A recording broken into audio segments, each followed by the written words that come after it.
What's up, guys? Tuki here, back again, and it is time to begin the Season 2 sim with the Hartford Whalers. I'm not going to hype up this team anymore. You saw the last episode. You know that we are looking pretty damn good, to be modest about it.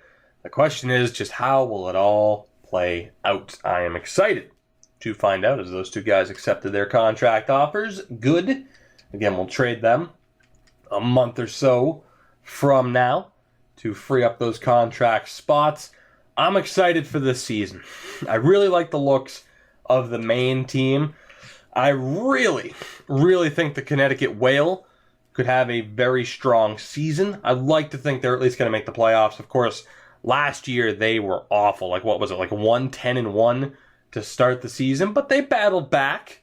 And made a decent run of it. But now that they actually have some real talent, not relying on veterans like Reinprecht and Ryan Jones, the future's looking bright for that team as well. Will they be as successful as, say, a Grand Rapids Griffins? Probably not. But at least one Calder Cup in the near future, I'd like to think. But we'll find out. Let the season sim begin. Again, the trading block is currently blank, so we should, barring numerous injuries, make progress fairly quickly. I don't know. I'm not going to sit here and say I hope to get the entire season done in this episode, but it could potentially happen, especially if I don't have to make that many deals. Again, unlike in year one, where we were still coming off the expansion draft and we still had players to move, like a Kevin Shattenkirk. Well, granted, Shattenkirk was a free agent signing, as was Justin Schultz, but you get the point. We didn't really sign big name players. I didn't go after the Justin Williams of the world or the Josh Manson, which quote unquote big names, but the biggest names from the free agent list. We didn't go after those players. Instead, we had our, really good draft, at least in my opinion, and we continued to build upon that by signing some fringe players who might just be able to make a little bit of an impact throughout the course of this series. So certainly a different approach. And that is mainly because, of course, it's notorious how weak the year 2 draft is. A lot of 55 overall players. So not that I'm going to sit here and just be like, I'm going to trade my first round pick. I'm not going to make any picks in this next draft. No, we'll still make picks. But I wanted to get a bunch of decent prospects. Max Jones, Jake DeBrusk, Yusuf Alamaki. And I wanted to have a really decent first draft, which, quote unquote, first. It's so weird. Technically, it's our second draft, but it was our first season. It's so weird having to redraft the 2017 class, but you get the point. You know what I'm saying. The team is set up to have success in the future. So far, we are struggling this season to the surprise of nobody, and there is the first injury. Scott Lawton will be out until Christmas. Right, so we'll probably replace him with Hartnell can't really play center. But then again, when we went best lines, Lawton wasn't listed as a center. So let's replace him with Scotty Hartnell. Substitute in all lines is fine. And let's take a look here. Nick Shore, 4 points and -10. Yikes. Hasn't found any improvement. Gounce hasn't improved at all. 3 points and -11. So yeah, that fourth line's looking pretty rough. Let's call up... Can De La Rose play center? No. Can Hartnell play center? No. Poirier, kind of. So let's just swap those two over. We'll have Hartnell, Poirier, and Armia. And we'll see how that goes. We'll check on the top line. It's not great now, is it? And Nolan Patrick hasn't improved either. We are not seeing any green arrows from any of our players, which is concerning. Even Ryan Pulock, who's gotten better, doesn't have an arrow next to his name or next to any attributes. But, we're still good. We'll keep moving forward, seeing how it all progresses. How's that third line doing? Oh, that third line's good. That's what I was hoping for, too. That is what I was hoping for. It's a beautiful sight. But, yeah, Scott Lawton out for a month. A little bit unfortunate, but that's what the veteran Hartnell is here for. Not really.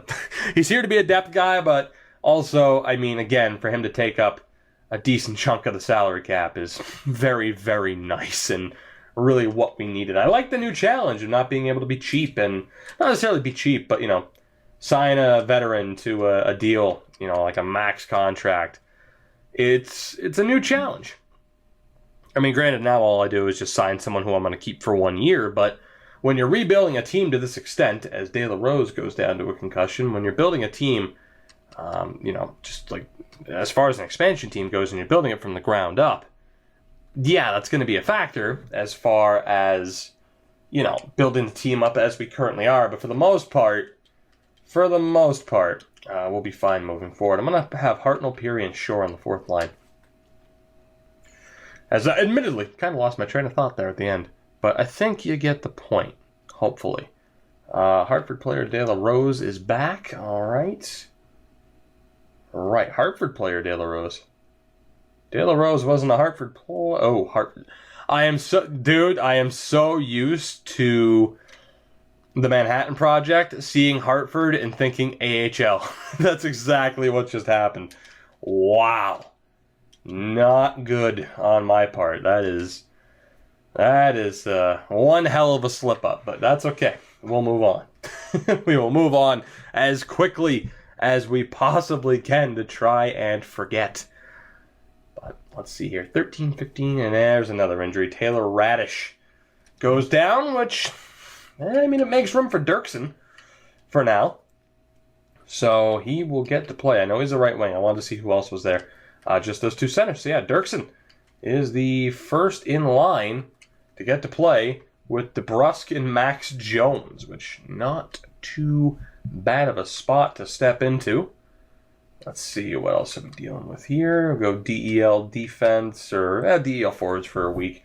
I was going to say the defense might go 1 week, but Scott Lawton is back. All right, Scotty Hartnell, you need to sit down, buddy.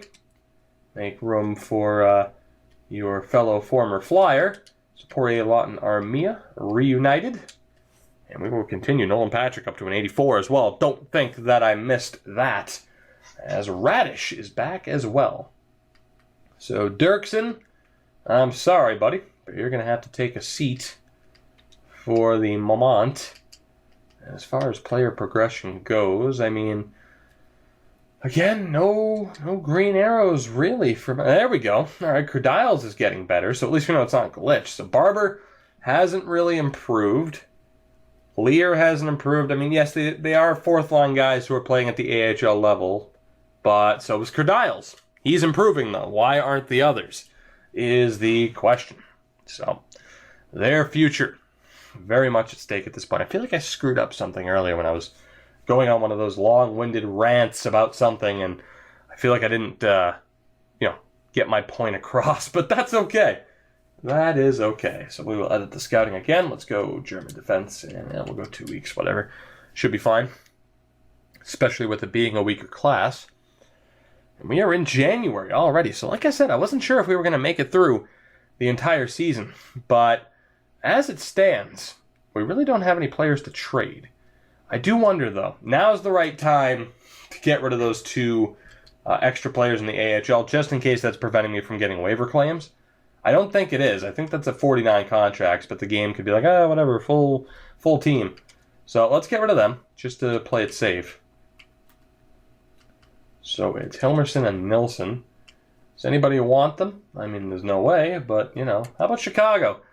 And I'll trade them for absolutely nothing. A 7th-round pick in 2024. What do you say? There we go. All right, so we got rid of them for absolutely nothing. I'm disappointed that a couple of players are sad about it, as Nolan Patrick leads the team in points, but it is what it is. And I do wonder, I haven't checked it all yet this season. Any other trades? No. Any signings recently? No. Right. Well, that was that. We are currently at dead last in the Central, if I'm not mistaken. There are only 8 teams. So, yeah, screw it. Let's keep going. Let's keep going. I'm all right with them, man. Like I said, these first few seasons, we don't need to turn this team into perennial cup contenders immediately. Baby steps. Baby steps. So let's send to the middle of February. Marmelin's happy about his ice time now, which is good. We'll edit the old scouting assignments. off to the Czech Extraliga for 2 weeks, a month in total, as we continue to lose games. Right, 24 wins though for the Connecticut Whales, so they might not be on the perfect pace to make the Calder Cup playoffs, but it could happen. Maybe. Possibly. As again, no waiver claims, so never mind. I guess that just wasn't a thing. We'll go defense for 2 weeks as well. I'm happy with the amount of progress we're making, that's for sure. But obviously, we're going to be simming through these first couple of seasons at a pretty quick rate without having to go through the draft. Or without having to go through the playoffs. We're going to get right to the draft, the off-season, sim through the season. So I'm all right with it. 20 wins now this year. There's a waiver claim, and it's a half-decent one. Nikita Soshnikov. Right. Medium top 9, 25 years old, 77 overall. Sosh, welcome aboard, buddy. Toronto, what were you thinking? You thought I was just going to let you send Soshnikov down to the AHL? It's not how it happens. Now, really quickly, we're actually not in last in the division anymore. Colorado is still looking a bit rough. Are below us. So let's see here. Again, goaltending, we're good. Defensive depth, we're good. The only thing now is whether or not we should get rid of some forwards. Or at least a forward or two. So let's take a look here. Again, someone like Hartnell, I'm going to keep all year. Peary, I'm going to keep him all year as well. But, for example, Emile Poirier, he hasn't really improved, which is disappointing. Lawton hasn't improved. Armia showing no progress. A lot of these guys are showing no progress, which really sucks. Nesterov, 78. No progress, though. Again, concerning. Liljegren, 73. He does have green arrows, though, so it's not completely glitched out. Valamaki's improved by a point. Bertuzzi and Barber, I don't think were 77s before. Alright, so I think, we're getting some improvement from the AHL guys now, though, which is nice. But no improvement from Henrik Samuelsson. No improvement from these guys on the NHL team. So it might be worth cutting ties with them. Maybe. De La Rose is only 23. Shore is now 26. So Nick Shore is going to go. He's not a bad fourth liner. Well-rounded player. 13 points, minus 14 on the season. He's not a bad player. But with some of the talent we have at the AHL level that could get the chance, more than likely Tyler Bertuzzi. You could argue Riley Barber. Barber, though, he's not the ideal fourth liner. He'd be better as a third liner. For him, it's make or break at the third line level. So to be honest, I think we get rid of Nick Shore, call up Barber, and give him the chance, say, on the third line. And we'll see just how well he can progress. Probably not even worth it, seeing as he's 25 years old. I just don't think he's going to progress quickly enough. Krediles, Samuelsson, they are technically fourth liners. But with Riley Barber, do I think he could ever hit third line scoring for? I'm going to give him a chance. I'm going to give him a chance. So Nick Shore, again, decent player. But that's pretty much what he is. It's not too bad for a fourth line guy. Damn it. Gallants isn't terrible. Still not quite what Shore is. De La Rose could still be a third line guy for us. Or I could just keep the team the way it is and Dirksen doesn't get to play.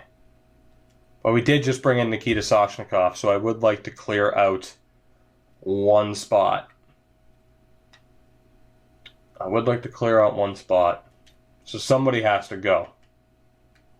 And we're going to be looking at the 25-year-olds predominantly. Krediles, a good physical player. Defensively, how quickly is he going to improve? He's having a really good season at the AHL level. Samuelsson, again, a really physical player. Shore is a really well-rounded fourth liner.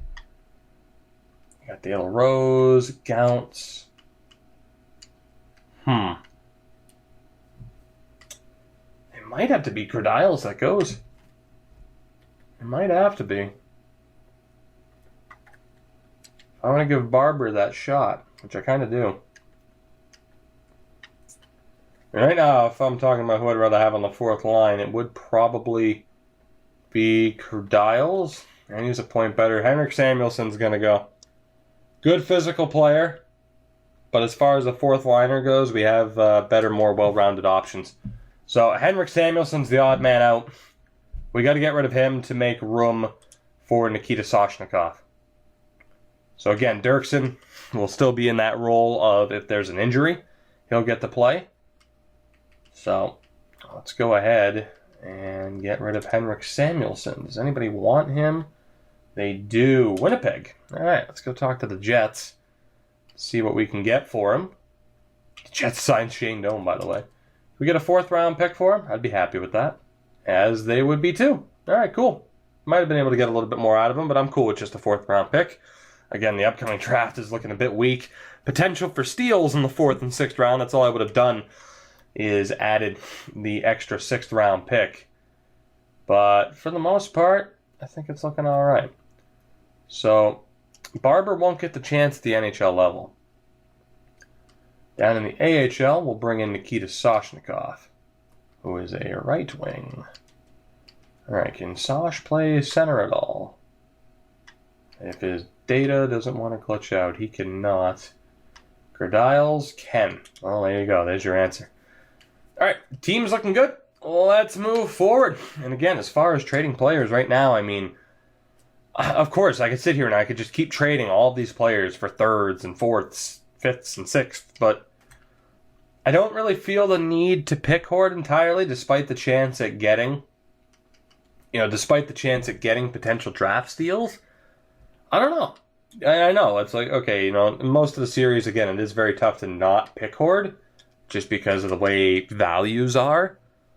But even with that increased chance of late round steals, I'm intrigued by the players we have already, and I'm alright with giving the players that we have already that chance to progress. So again, I could sit here and I could trade Soshnikov and Barber and all of these players and get these low picks, but I just don't think that's going to happen. Just don't want to do it. That's not how I want to approach it. So Dirksen will get to play here. Can he play center at all? He can, but we're going to go with Kosarenkov. Yeah. All right. So that fourth line's looking good, too. Kosarenkov up to a 75 already. Haberstich to a 73. Jones, DeBrusk, Radish. I mean, DeBrusk is already a depth forward. So we could trade somebody like a Shore, like a De La Rose. To be honest, maybe we will. Maybe we will get rid of someone like that. Like De La Rose hasn't progressed at all, which kind of aggravates me. And it makes me wonder just how worth, how is it worth it? How much importance should I place on him, or should I just get rid of him?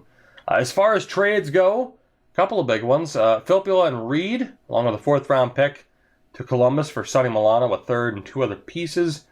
McElrath and a sixth go from Detroit to Nashville for Jack Dougherty, a sixth and a seventh. Kasperi Kapanen to Vegas for Mark Mathot and Belmar. Yikes.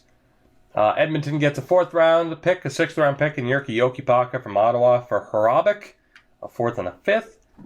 Vegas gets a third-round pick and Shrip Zianov for a fourth and Barbario. No major trades then. No major trades. Let's go ahead and sim pretty much to the deadline, because I don't have any free agents I need to sign. So let's go right up to the deadline, and we'll see what happens from there. We'll make our final decision as Hartford's Malcolm Subban sprains his finger. I don't know why I said Hartford first. Yeah, Hartford Subban. Well, he sprains his finger. Let's go with Vevalainen as the call-up. And, I mean, he's not going to be on the main roster for too long. He might get a start, though. Korpisalo up to an 84. That's pretty sweet. Vevalainen, there you go. And then down in the AHL, Marmanland and Sandstrom are the 1-2 punch. So again, we'll move forward. Sebastian Olsson's back. All right, so we'll put Kosarenkov back on the right. Dirksen jumped to a 64. Yeah, we have to make a move. We have to make a move. He has to play. I mean, that was, it was all right to not have him start, but he's improving even while on the bench. So absolutely, we're going to be making at least one move here to make space for him. No doubt, and he'll get to play the rest of the year. The Connecticut Whale up to 32 wins, so they do have a decent chance of making the playoffs. Obviously, with the main Hartford team, that's not going to be happening. Malcolm Subban's available. We'll at least sim to this Arizona game as Olsson was re-injured. I mean, might not be the worst thing in the world. As DeBrusque up to a 77. My God. What a monster. So yeah, I guess really any players that haven't progressed. I mean, there's a chance like throughout the course of an off-season that they could improve. But someone like a De La Rose, who hasn't made any improvement all year, he's gone. He's gone. We can't afford to keep him as Jake DeBrusque goes down to a concussion. Oh, that's harsh. That is unfortunate. It really is. He's been having a really good season. It does mean Davidson gets in, and we'll swap him around with Dirksen for now. Because again, there's only a couple of AHL games left before deadline day. Olsson's back, and that brings us to March 1st. 23, 33, and 6 for Hartford. 35, 22, and 7 for the Connecticut Whale. All right, so let's take a look. We are dead last in the division by only 3 points, so not quite dead last, but, well, yeah, technically. You get the point. We're last in the division. So let's take a look here. Who's worth keeping and who isn't? Now, Burakovsky hasn't improved, but he is a second-line guy at 24 years old, having a decent season as well. Nolan Patrick's up to an 85. The face-offs haven't gone up, though. The face-offs haven't improved, but he's having himself a really good season. And then Daniel Sprong is improving, which is a very good note. 11 goals, 23 assists, so not a bad rookie year for him. Dadonov, 15 goals, 25 assists. Chris Tierney has finally gone up to an 80, which is great. Someone I'd like to keep. And Connor Brown hasn't improved at all. So I think we've pretty much seen Connor Brown max out, which really sucks. Again, some players have shown that they can improve at like 25 years old, 24, 25. Others, not so much. I mean, De La Rose and Brown appear to be on the side of those who can't improve. The reason why I wanted to check is for those of you who have watched on Twitch when we've done throwaway modes, you've seen guys like Grubauer or not Grubauer in particular, who was it? It was Scott Darling and Mrazek, who turned into absolute monsters. 89 overall after one season. So it is worth double checking to see just who can improve before that magical 27-year-old range where the potential switches to exact. So Emile Poirier hasn't improved at all, which is very disappointing, but he is 24. Same with Lawton, hasn't improved. Armia hasn't improved. Neither has De La Rose, Gauntz, or Nick Shore. So Tierney's improving at 24 years old, but some of these other guys who are in the same range haven't. Which, I mean, that's the thing. Poirier's playing above his role. Lawton's playing above his role, as is Tierney. So, I mean, we gave up a third-round pick for Poirier. Lawton we're going to keep. We took him in the expansion draft. But Connor Brown, Armia, De La Rose, even someone like Gauntz and Shore, they are very much in trouble here.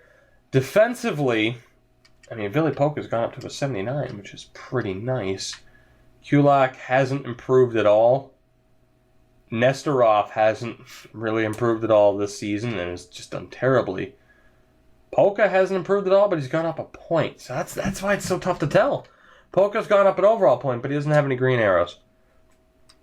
But, I mean, we know for a fact De La Rose hasn't improved. And I've mentioned him so much that he just has to go. He has to. A lot of these guys do. So really quickly, damn it, there's a lot of stuff on top of this piece of paper. You ready? Here we go. Audio quality. There we go. All right, so where's As you hear the chair creaking as well. My God, nothing but the best from my channel as I sit here and panic, looking for a pen. Which, you know, if I was a professional... there it is, by the way. If I was a professional, I'd just, you know, stop this, mute the mic, and make an edit. But that's okay. All right, we got the pen, which means we can write down who the hell we want to get rid of here. In the in the NHL, I mean, that top four defense is pretty much locked in. Nesterov and Brett Kulak could go, though. Pelech is improving. I want to give him a chance at the NHL level. So, it's Kulak or Nesterov that has to go. And it's going to be Brett Kulak that gets traded. So Kulak is on his way out, unfortunately. Just don't see it happening with him. And that means either McIntyre or Crosby will get the chance. Probably McIntyre. I'm going to have to sign one other depth player. But still, that has to happen. And then at the NHL level, I mean, Connor Brown, still good enough to be like permanently on that third line. Emile Poirier is staying. Lawton is staying. Armia would be a third line guy for us as well. Gounce is good enough to stay on the fourth line. For now, I guess I'm going to get rid of Shore. I mean, again, good player for us. Can play both center or right wing. I don't know, man. Just something about him. I don't know if I can get rid of him. De La Rose, though, has to go. For sure, he is on his way out, along with Brett Kulak. Gounce, I'm going to keep giving him a chance, but for how much longer? And then we need to decide with Armia if he's worth keeping. And I'm going to say no. More physical than Connor Brown. But Brown is also a little bit better at center, which is better for that right wing spot. So, yeah, even though, of course, getting kicked out of the faceoffs isn't a thing. But, yeah, I mean, I like Connor Brown's offensive abilities a little bit better. I mean, they're about equal, really. Brown's a better skater and slightly better defensively. We're going to trade Armia. So, De La Rose, Armia, and Kulak are the three that are going for now. Which means we'll see who gets the call-up. It's a good chance it's going to be Bertuzzi and Barber that get the chance, mainly because Jake DeBrusk is currently injured. So let's go ahead and at least trade those three. We'll at least trade those three and see what happens after the fact. We'll see what the team looks like from there. So we got to clear out that one spot on defense. And as far as values go, I mean, yeah, he is down there. I mean, doesn't have much as far as value goes. Anaheim doesn't want him. Washington does, though.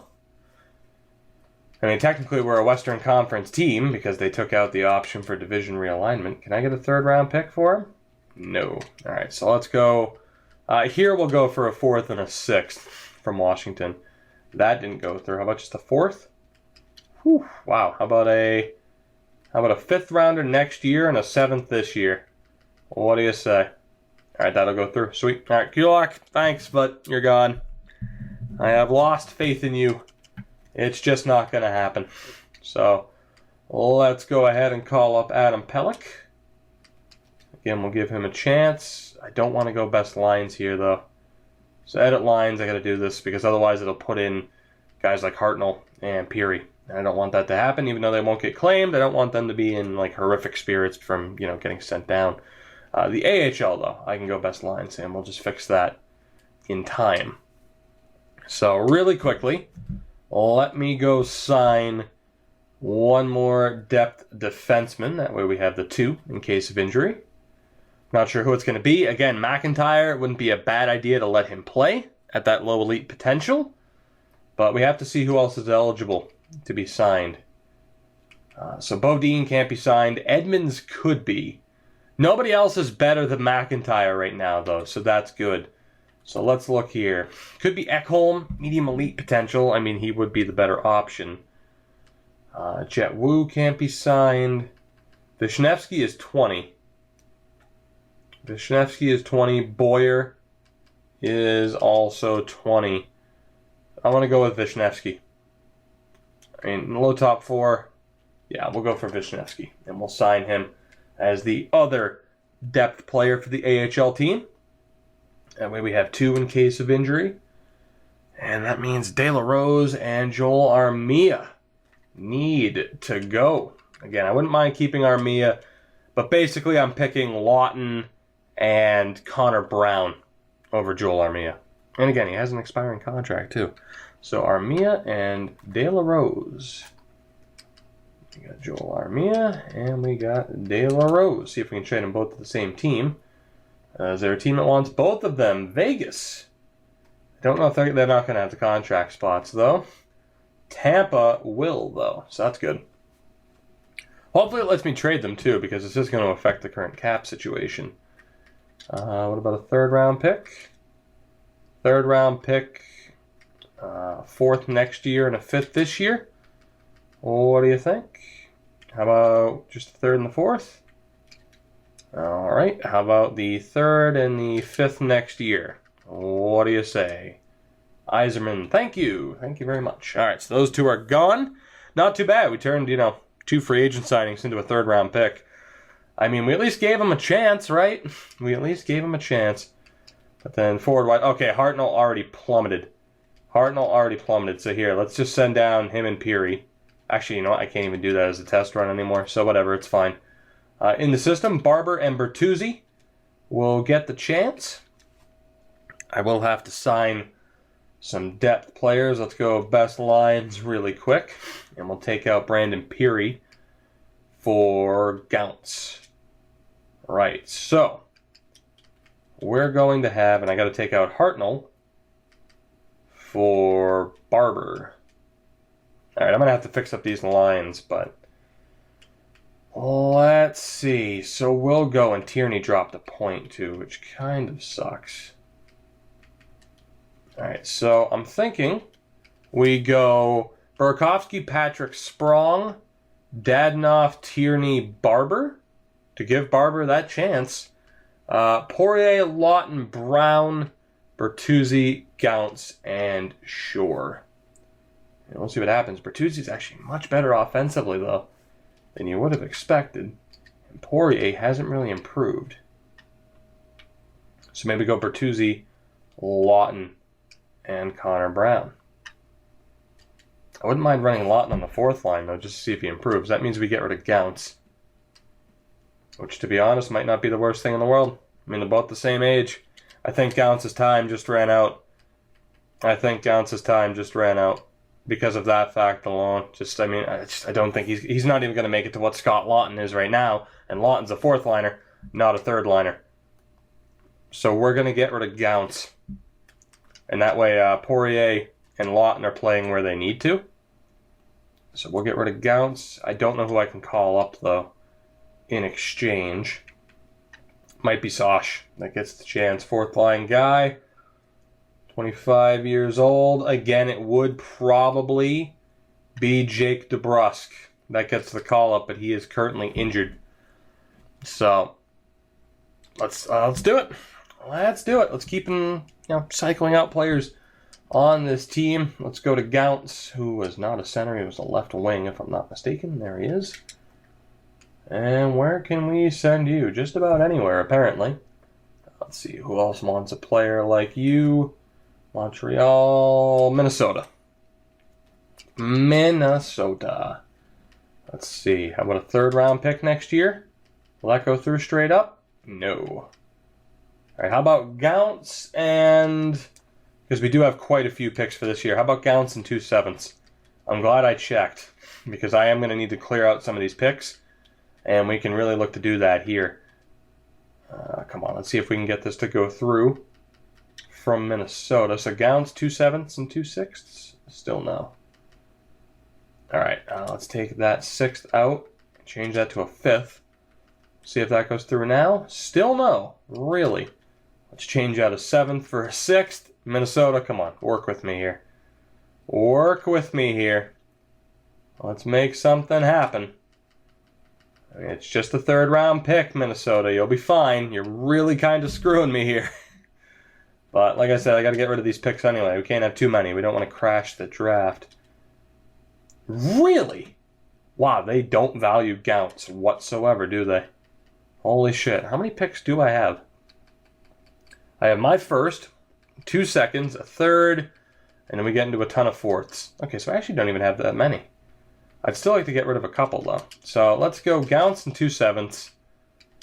And I'll go for picks next year. How about your 3rd next year? Not the one this year, your 3rd next year. Still rejected. Oh, wait, I was going for the 3rd next year to begin with, and they still declined, huh? So how about a 4th and a 5th next year? Sound good? Wow. Man, they really don't value Gounce whatsoever. They don't rate him at all. 4th and a 6th, maybe? Just a 4th. How about just a 5th and a 6th? Please? Just a 5th. Wow, he isn't worth anything. How about just a 6th rounder next year? I mean, look at the value bar. How is that not going through? 7th round pick next year? I'm literally throwing away picks. You know what, Minnesota? Screw you. I'm going to look elsewhere. Florida. How about a 4th rounder next year? All right. How about a 5th rounder next year? Maybe? Wow, this is brutal. Brendan, you're not worth a damn thing. 6th rounder? I mean, I'll go for it at this point. 7th round pick next year. I'll take it. I mean, I had to get rid of a couple of picks, and that just shows that Gounce really wasn't worth anything. Let's call up Sosh. Go to edit lines yet again. And we should be fine. Again, I'm going to have to change all that over. Let me go best lines again. Now, I need to sign, at this point, like 4 forwards, basically, which is all right. And then as far as potentially getting rid of anybody else, I don't know. Like I said, something about Nick Shore. Like, he is such a well-rounded player. I feel like he is really good for that 4th line spot. So I think he's going to survive this season. Like, just the attributes look good. Let's go view contracts. See what we're dealing with. Again, I got to sign 4 forwards to AHL deals. So let's take a look. Unsigned. I don't even know if I can sign 4 of them. Andrews was American, though, wasn't he? He was. So Andrews, sign him up. Nando, we should be able to sign up as well. What else do we have here? I mean, nobody great. Kostitsyn. Popovich I can't sign. I can sign Lilia, Lauko, Kostitsyn. Let's go for the 2 low top 9 guys. Lauko and Lilia. Again, signing low top 9 guys, not quite ideal, but you never know. They might maybe progress, maybe potentially. I mean, that's what we're kind of testing out here in the early stages of this series. And it's not exactly killing us to have to do this. Like I said, we're still very much building up our organizational depth. So again, forward-wise, we are good. Hartnell's pissed, but that's okay. All right, so let's set up this team. We will sim to the end of the season. So let's take a look. We're going to have Burakovsky, Patrick Sprong, Dadonov, Tierney, and we'll take out Hartnell in exchange for Riley Barber. Put him on the 2nd line. And let's set up this team. Again, we'll have Poirier, Lawton, and we'll take out Peary in exchange for Nikita Soshnikov. Now, can Sosh play center? Not really. Right. Connor Brown, he can kind of play center. Might have to change this up a little bit. Poirier he's still a 70. Right. Yeah, you know what? We'll leave it. We'll pretty much... here. We'll go Soshnikov, Poirier, Shore, Bertuzzi, Lawton, Brown. And then Dadnoff, Tierney, Barber. Defense, Brodin and Carlson. Let's go... Actually, let's change that up really quick. We'll go Brodin, Pulock, Carlson, and Polka, Pelican, Nestorov. All looking good. And, of course, the goaltending is set. Korpisalo up to an 84, which is really nice. And then down in the AHL, let's go Best Lions. Actually, Subban's 100%. I need to send down Vieni Vevalainen. I almost forgot. He's up to a 70, though, which is really nice. He'll drop back down to a 69 here in a moment. So let's again go Best Lions. Yeah, he dropped back down, but he and Marmolin are progressing well. And then defensively, yeah, Bill McIntyre will be in the lineup. We have one righty too many, so we'll play Liljegren on the left. All right, so we'll have... Well, actually, yeah, we'll play Liljegren on the left. So Olofsson, Carrick, Liljegren, Johansson. And we'll go Yusuf Alamaki with Bill McIntyre. Then the forwards, Lauko could play, I guess. I mean, it's him or... It's got to be Nando. Let's put in Nando, see how well he can progress this year.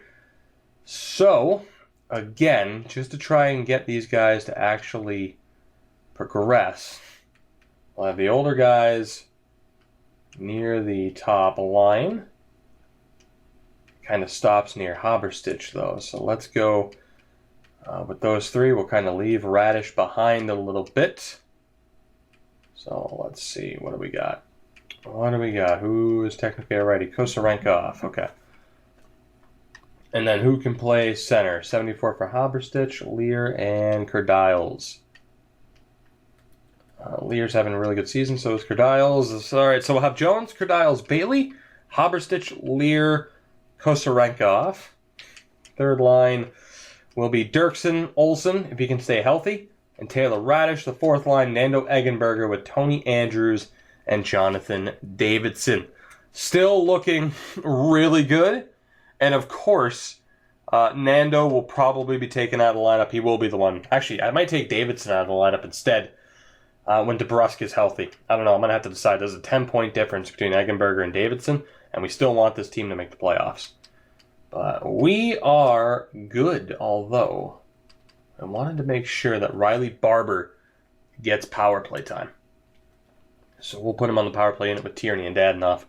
All right, let's do this. Let's sim to the end of Season 2. We've made our changes. We've cut ties with Armia and De La Rose, and we'll definitely be keeping an eye out on some of the other players as we make it toward the end of the season. We need to figure out attribute-wise, progression-wise, what players really deserve to stay. Now, in the meantime, I am going to keep Jonathan Davidson. So we're going to take Eggenberger out, and honestly, we're going to have to go Best Lions here again, which is a little bit unfortunate and will be a little bit time-consuming, but not that much, all things considered. So we'll go Dirksen and Andrews, although Andrews is a decent center. Haberstich, Olsen, and Radish. Again, we'll go with Lear. We'll have Lear, DeBrusk, Bailey, Jones, Kerdiles, and Kosarenkov. Again, the team is looking pretty damn good. Actually, here, you know what? Let's go. I know Liljegren's probably the best. He is the best guy with the puck, so we gotta set it up that way. But there we go. That team is looking good. Unfortunately, Nando Eggenberger is the first guy to get in the lineup in case of injury. But let's see what happens the rest of the way. Although here, I know some people are going to be like, wait! And by the way, we've won now 4 straight games. So since the deadline, we've at least beaten Carolina. And that puts us 4 points ahead of Colorado.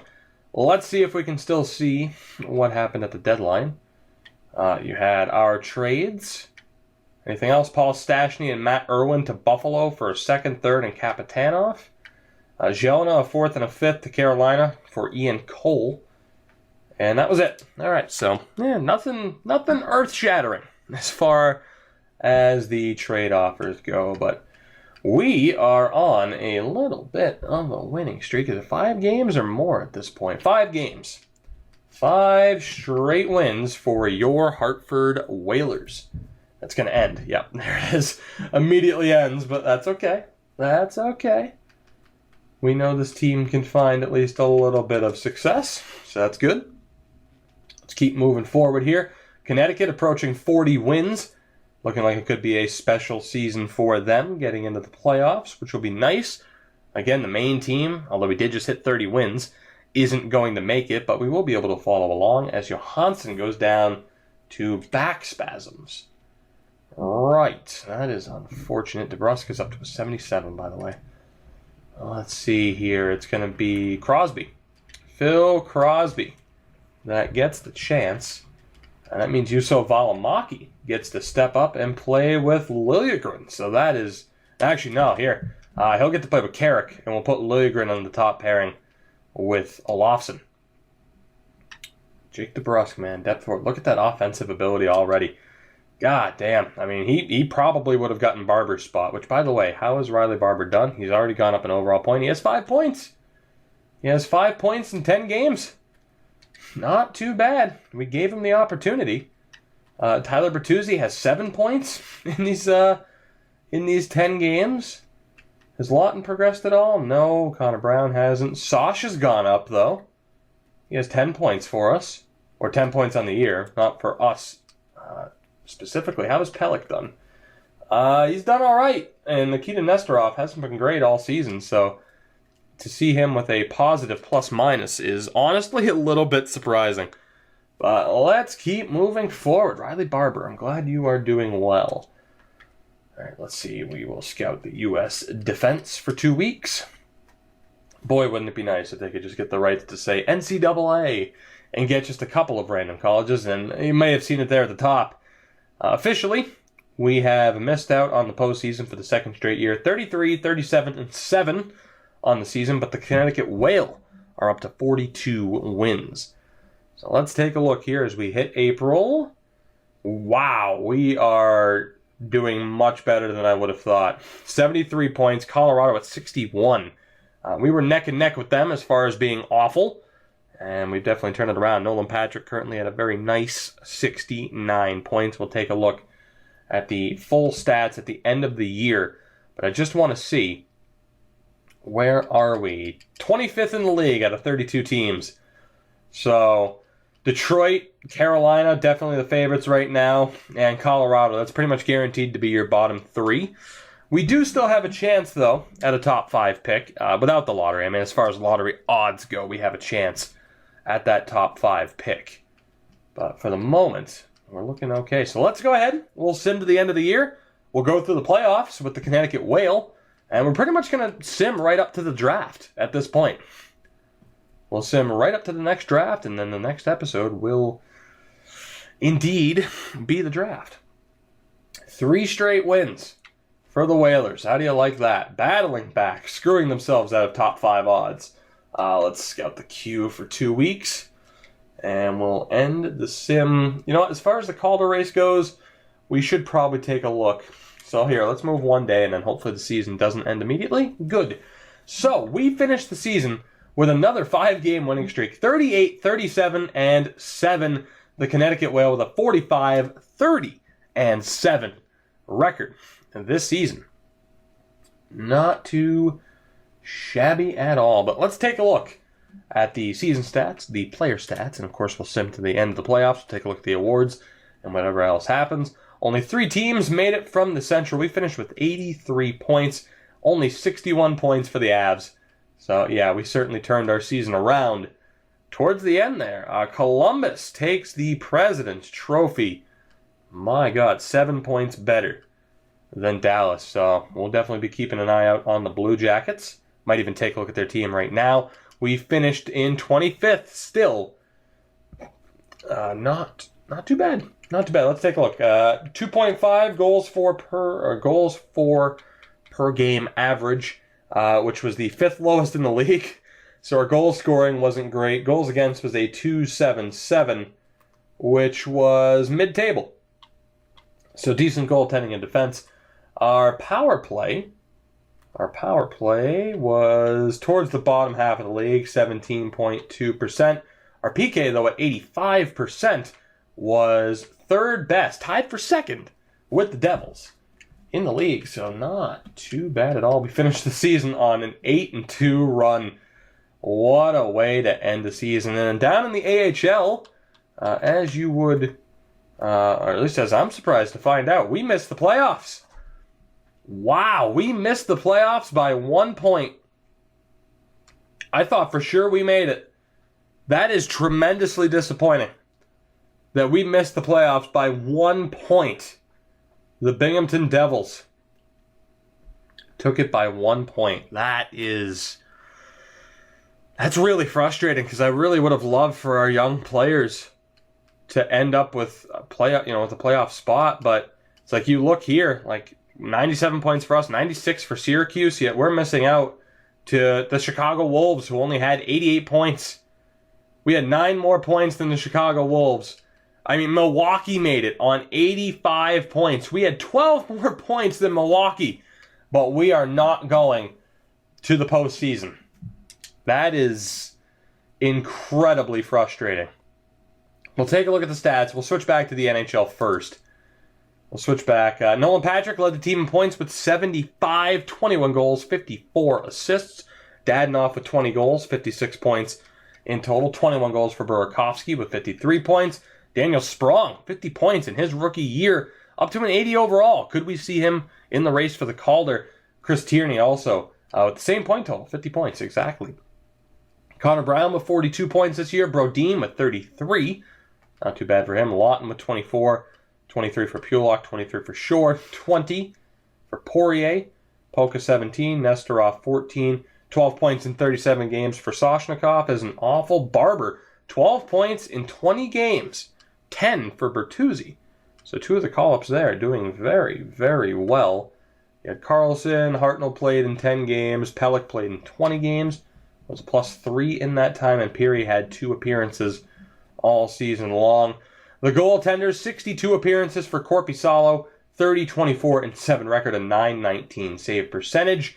Malcolm Subban with 25 appearances had a .913. He's up to a 79, though. So he could very well reach full starter potential. Korpisalo, though, at an 84 overall. That is pretty nice. Let's take a look at Columbus. Sergei Bobrovsky, still their goalie, a 90 overall, .922 save percentage, and 72 appearances. Elvis Merzlikins is their backup. The defense features Kevin Shattenkirk, 51 points, 37 for Seth Jones. Zach Werenski is there as well. Ryan Murray, David Savard, Kyle Quincy's the weak link, but that's a very good defense core. And then the forwards, they do have Artemi Panarin, Cam Atkinson, Wenberg, Jenner, Dubinsky, Gagne, Foligno, Bjorkstrand, Matt Reed. I mean, I'm a little bit surprised. They obviously have some really good talent on that team, but for them to win the race to the President's Trophy by 7 points, I'm a little bit surprised. Around the league, Tyler Seguin, 93 points. 90 for Tavares and Corey Perry. Mikko Rantanen, what a season for him. 84 points for the 22-year-old. Connor McDavid's up there. Stamkos, Kopitar, Josh Ho-Sang. Clearly he and John Tavares worked well together. The goal-scoring leader was Vladimir Tarasenko with 56. Tavares also hit 50. Then you had the likes of Perry, Ovechkin, Stamkos, and McKinnon. The assist leader was Backstrom and Getzlaf, actually, both tied with 67. We'll take a look at the rookie race. I had my hopes up for Daniel Sprong, and if there wasn't a certain guy named Joshua Ho-Sang, it would have been Sprong's. Ho-Sang ran away with it, being on a line with John Tavares. But, I mean, if it wasn't for him, Daniel Sprong would have had it. So, Daniel, hold your head high, pal, because it's not your fault. And then Dickinson was there, who we had the chance to trade for. We didn't. I don't necessarily regret that, but, I mean, Morgan Klimchuk was a rookie, Sam Steele, Kyle Connor, Logan Brown, Vladislav Kamenev, Zykov, Poirier, technically a rookie as well. Rasmus Dahlin was a rookie. He played in Arizona, played all 82 games. And then rookie goalies, I mean, Garrett Sparks, technically up there. Thatcher Demko had his rookie season. But yeah, no doubt that is Josh Ho-Sang's trophy to win. And then we might as well look at the AHL stats because we're going to breeze right to the end of the postseason without the Whale playing. Liljegren, 5 goals, 53 assists, 58 points for the Whale. DeBrusk with 55 points, 27 goals. Only missed 1 game, technically. It's a bit weird. Bailey with 52 points. Krdiles did well. Lear did well. Radish did all right. I mean, there you go. I'll give you guys a look at the point totals for those who care. Dirksen had 11 points in 22 games. What a guy. What a player. But yeah, there you go. I just wanted to give you a really quick look. And you know what? Here, let's look throughout the entire league. Why not? Why not? We're already here, right? Reed Boucher put up 50 goals. The second highest number was Dal Cole with 36. Oh my God. Wow, that is crazy. The assist leader was Kohlberg with 64. Jonathan Dahlin was up there as well. And the point leader was Reed Boucher. No surprise. 95 points in the AHL for Reed Boucher. All right, well, our season has come to an end. Let's go ahead and sim to the end of the postseason. We will take a look at the bracket. So let's see. Here, you know what? Because that's going to change so quickly. Let's just go take a look at the full bracket. Of course, the favorite would be the Columbus Blue Jackets. In the West, you have Winnipeg and Minnesota, Dallas and LA, Edmonton, San Jose, Anaheim, and Calgary. In the East, Philly and Washington, Columbus and Buffalo, Toronto, Boston, Ottawa, and Tampa. So not too bad there. Some interesting matchups. We will see what happens, though. Let's move forward. Let's sim to the draft. So disappointed that Connecticut didn't make it. They missed by 1 point. That is absolutely heartbreaking for the development of that team. We'll edit the scouting assignment again. I think we're still in the queue for 2 weeks. Yes, we are. All right. Moving on. I might have to go to 1 week per, which kind of sucks. We might not get as much scouting done as we would have liked, but hey, it is what it is. Nolan Patrick, our leading scorer. I'm excited to see who wins. I kind of hope Columbus wins so that we don't have to take a look at the winner's team. We'll already know who ended up winning. That'll make it pretty easy. We will already know. But let's see here. What are we dealing with? What are we dealing with? Some more scouting. Let's see. We'll go defense for a week. Pretty much out of necessity. Who's going to take home the cup in year 2? We're still not going to find out because of the scouting, but that's okay. That is okay. Of course, we're going to have to deal with it again. Should have gone from the calendar view to see how close to the end we are, but you know what? It is what it is. It's too late now. It's not at all. It's technically not too late at all, but it's cool. The Calgary Flames have won the Stanley Cup. The Lehigh Valley Phantoms take home the Calder. All right, well, let's take a look at the Stanley Cup champion Calgary Flames, shall we? Actually, here, you know what? Let's take a look at the bracket first to see how they got there. And if Stamkos is up there, I imagine they beat Tampa in the final. They beat Buffalo in the final. Wow, so Stamkos did all that without going to the final. So Minnesota beat Winnipeg. Dallas beat LA. San Jose beat Edmonton. Calgary beat Anaheim.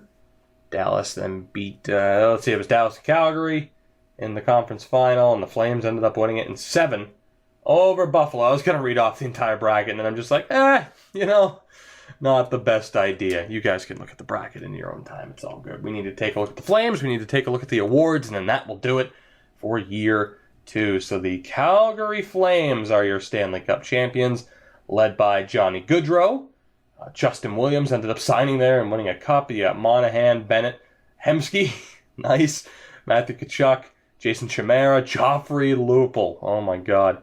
Brouwer, Klimchuk, Lazar, Ferland, and Chris Versteeg. On defense, Hamilton, Brody, Giordano, Hickey, Enstrom, and Rasmus Anderson. I'm a little bit surprised. The goaltender was Brian. I'm a little bit surprised. Brian Elliott stayed. They ended up getting Mike Smith anyway. Interesting. Not quite the team that I would have penned to win the Stanley Cup, but hey, they got the job done. Calgary wins it in year 2.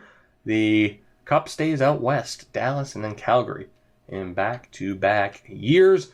Tyler Seguin wins the Art Ross in year number 2. The Hart Trophy went to Corey Perry. The Norris goes to Carlson for the second year in a row. Seguin wins the Lady Byng. Josh Hosang, of course, wins the Calder, no doubt.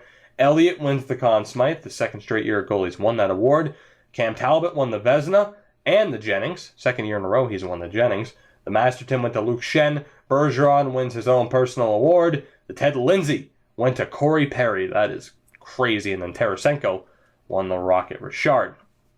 Down in the AHL, of course, the point leader was Reed Boucher. He was also the league MVP and scored the most goals. Jansen Harkins was the Rookie of the Year. Liljegren was the Defenseman of the Year, and that is what I was hoping to see. Timothy Liljegren, Defenseman of the Year. Antoniemi was the Goalie of the Year. And the MVP of the playoffs was Anthony Stolars. Guys, that will do it. I hope you enjoyed the video, as Nolan Patrick is apparently an 87. What the hell? I hope you enjoyed the video as I decided to sim through the entire second season all at once. Let me know down in the comments below what you think. It's going to be less viable to do once we start making the playoffs. But let me know if you were a fan of this episode. And as we sim here to the draft, of course, we're going to find out the lottery order and the retired players. I will say I hope you did enjoy. If you did, you know what you have to do, hopefully, to support the video and the channel beyond, of course, just watching in the first place, which is more than enough, and I thank you very much for it. Looking forward to your feedback in the comments below. Time to look at the draft order. And we fell. Yikes. A couple of teams moved up. I think 3 teams moved up, right? Vegas, Nashville, and Arizona all moved up. We end up falling to the 9th pick of the draft. That is harsh.